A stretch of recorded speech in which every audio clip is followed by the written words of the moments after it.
friends. I have a George and Martha book. George and Martha Rise and Shine by James Marshall. 5 stories about 2 fine friends. Story number 1, The Fibber. One day, George wanted to impress Martha. "I used to be a champion jumper," he said. Martha raised an eyebrow.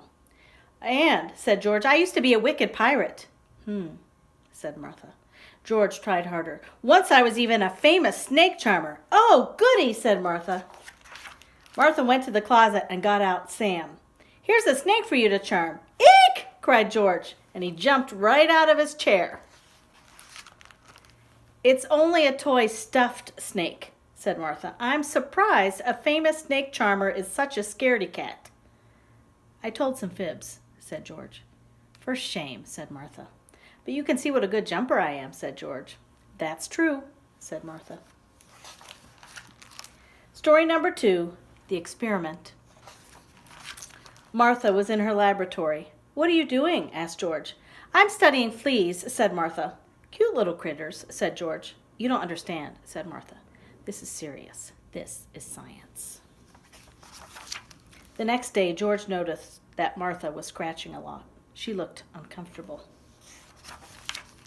George bought Martha some special soap. After her shower, Martha felt much better. "I think I'll stop studying fleas," said Martha. "Good idea," said George. "I think I'll study bees instead," said Martha.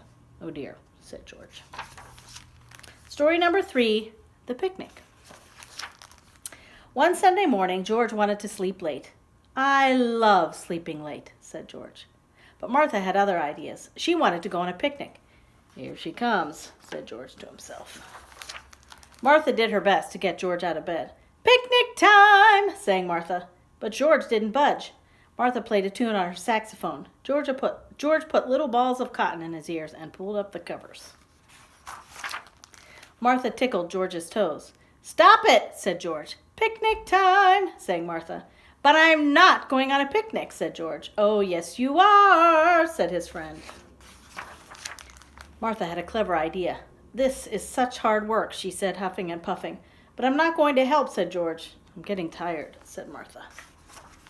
George had fun on the picnic. "I'm so glad we came," said George. But Martha wasn't listening. She had fallen fast asleep.